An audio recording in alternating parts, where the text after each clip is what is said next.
pessoas, o que na época, para o número que se pode calcular para a população do concelho, cerca de 5.000 pessoas, uns anos antes, num censo, tinha-se obtido o número de cerca de 5.000 pessoas, é um número, como imagina, muito significativo para a população de um território.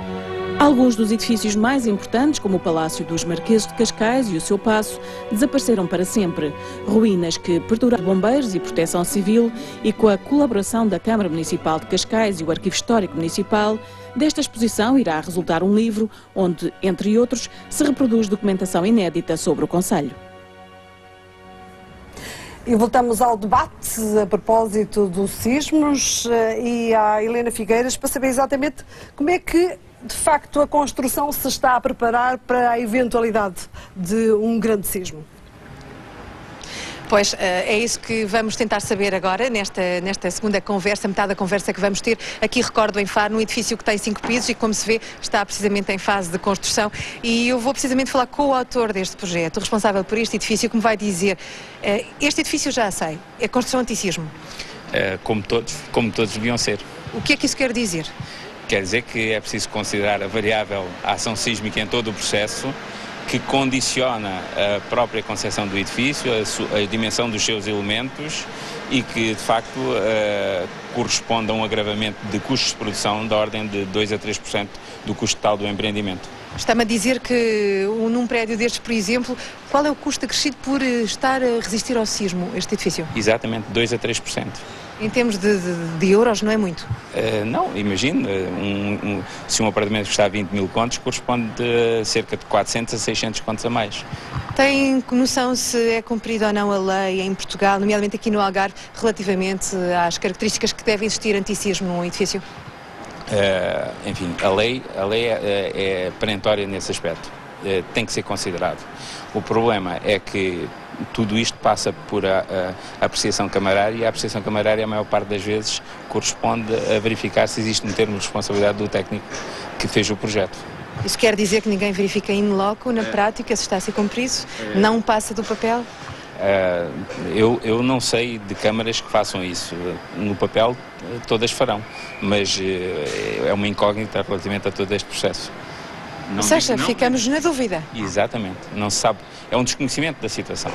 Já vamos falar de outras questões, mas agora não resisto a perguntar-lhe o seguinte, é que nós estamos neste edifício que supostamente então tem, não é supostamente, vamos acreditar na palavra do nosso convidado, o engenheiro civil, que existe aqui construção anti-sismo, ou seja, o que pergunto agora ao meu convidado é, se a Terra tremesse como em 1755, o que é que aconteceria aqui? A nós, que estamos aqui a fazer este trabalho, ao edifício? Olha, eu não saía daqui.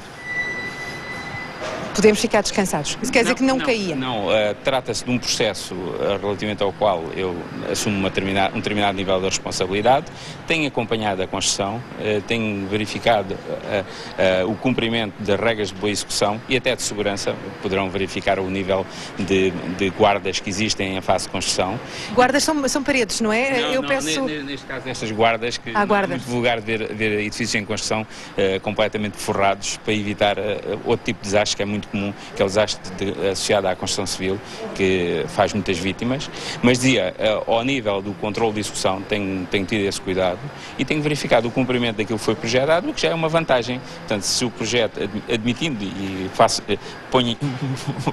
um credo relativamente a isso, o projeto está conforme aquilo que a regulamentação impõe e a nossa regulamentação tem em conta o sismo 1755, é bom que se diga isso.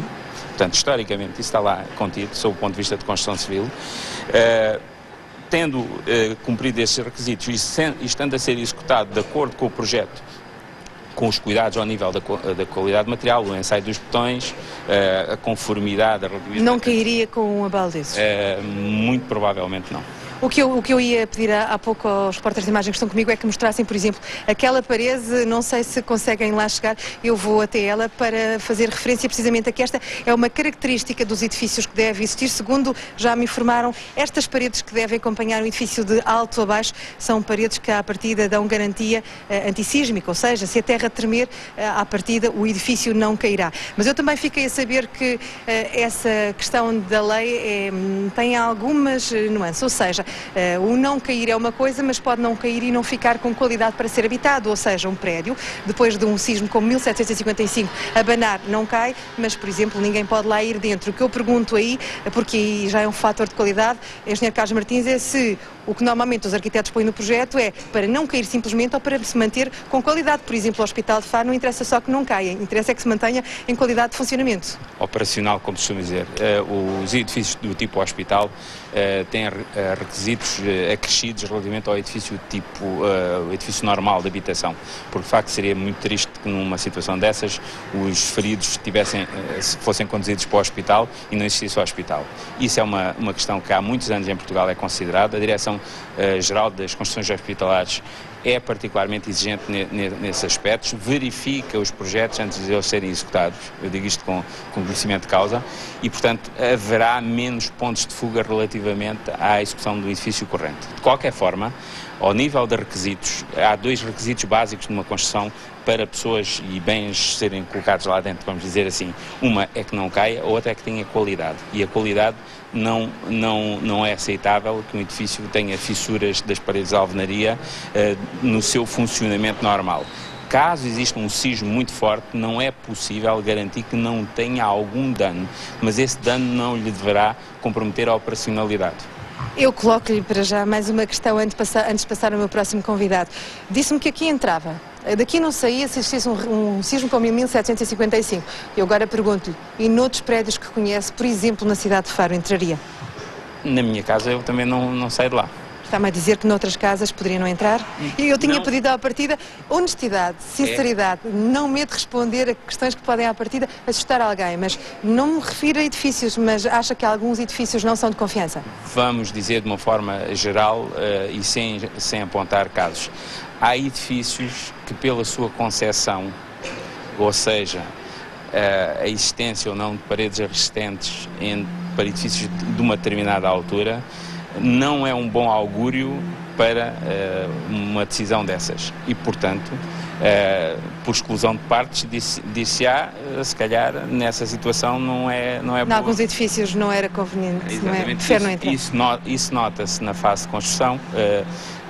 Neste edifício onde nós estamos em particular, até é muito interessante que não esteja neste momento a ser feitos acabamentos, porque se consegue ver com uma pureza muito grande qual é a estrutura resistente do edifício e a existência desses elementos de rigidez acrescida, como é o caso das paredes resistentes. Aquelas que eu falei, podem ser visíveis. Não vamos descer agora a esse pormenor porque não temos tempo. Quem sabe um dia vamos conversar aqui sobre esses pormenores técnicos que devem ter no edifício, porque, por exemplo, pode ajudar a um comprador, quem sabe, um comprador, se conhecendo algo de técnica, não possa ser mais exigente quando vai comprar um apartamento. O professor Alveirinho Dias é especialista em gestão costeira, é docente da Universidade do Algarve e sabe muito estas coisas de respostas do litoral, por exemplo, a fenómenos naturais.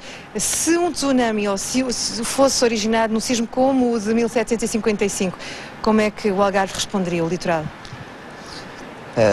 Receio que mal. Aliás, basta pensar naquele tsunami, naquele falso tsunami que aconteceu aqui há uns 3 anos, em que foi dada a ordem de evacuação das praias, para ver a tragédia que seria. Efetivamente, isso tem a ver com o ordenamento do território. O nosso ordenamento do território não tem em devida conta os riscos naturais. E isso é uma falha gravíssima. Ou seja, isto é uma questão política. Há demasiadas casas em cima das dunas, das falésias. Eu estou a falar de riscos naturais em geral. Falo nos temporais, falo nos tsunamis, falo no risco de inundação fluvial, falo nos sismos.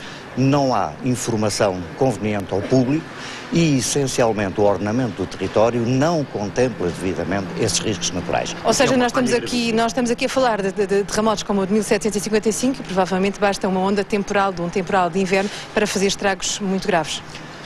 O chamado temporal do século faria, ou fará, porque vai acontecer de certeza, estragos graves. Que temporal é esse? É aquele temporal que ocorre uma vez por século. É aquilo que nós normalmente costumamos chamar o temporal do século. Não é previsível como os sismos também não são? Não é previsível. Não é previsível de forma nenhuma. Portanto, nestas coisas não previsíveis, o que nós temos é que estar alerta, por um lado, a monitorização aí é fundamental, mas por outro lado, termos um ordenamento do território adequado que minimize os danos no caso desses eventos, podemos considerar raros, acontecerem. A costa é frágil, o que eu lhe pergunto é o que diria aos políticos, porque a questão é sobretudo política, enquanto cientista que já fez muitos estudos do litoral português, o que é que diria aos políticos para fazer em relação ao desordenamento? Ao ordenamento não existe. Ora, eu creio que o mercado tem mecanismos de autorregulação.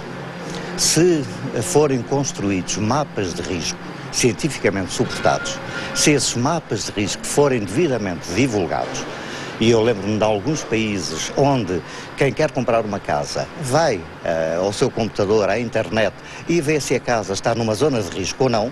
Por caso contrário, a seguradora não faz seguro relativamente às casas? Ora bem, ou não, e a própria pessoa que vai comprar sabe se é uma zona de risco ou não. Vale a pena não investir aí numa casa que pode cair mais tarde ou mais cedo. A casa baixa se estiver numa zona de risco. Portanto, é um desincentivo a que se construa em zonas de risco. Portanto, é tão simples, basta elaborar e divulgar os mapas de risco. Portanto, como é que as pessoas podem fazer alguma coisa, as pessoas que nos estão a ouvir em geral, que não são políticos, não são técnicos, mas querem contribuir para que no futuro estejam, pelo menos se protejam contra não só sismos, mas também temporais? Bom, por um lado tem uma posição política e fazer pressão, intervir. Ser interveniente, no fundo pressionar o político a que tome as decisões acertadas. Por outro lado, tentar informar-se. E a informação é fundamental. E a comunidade científica, na generalidade, está muito aberta a fornecer a informação que já existe, e é muita informação. A pena é que não seja devidamente utilizada. Professor Alveirinho Dias, muito obrigada também por ter estado aqui neste Portugal em direto, e eu não vou dizer grande coisa neste fim de conversa com os meus convidados, apenas recordar algo que me parece importante, que ficou de todo este diálogo que tivemos aqui, é que importa aos políticos, importa aos técnicos, importa sobretudo a quem decide falar mais com os cientistas, com quem está no terreno, para que no futuro possamos todos viver com mais segurança, para responder então melhor, com menos baixas seguramente, não só a sismos como o de 1755, como a sismos com mais baixa intensidade e até a temporais, porque pelos vistos não são só os sismos que são para temer em Portugal e particularmente no Algarve. É, portanto, a nossa segurança e o nosso bem-estar também que estão em causa. No espaço que lhe é dedicado, temos hoje uma situação registada pelo nosso espectador Jaime Cortesão ao longo de vários dias e em vários momentos, e que denuncia o incómodo e o caos que se gera em Telheiras, aqui em Lisboa, sempre que há jogo de futebol. Este nosso espectador, que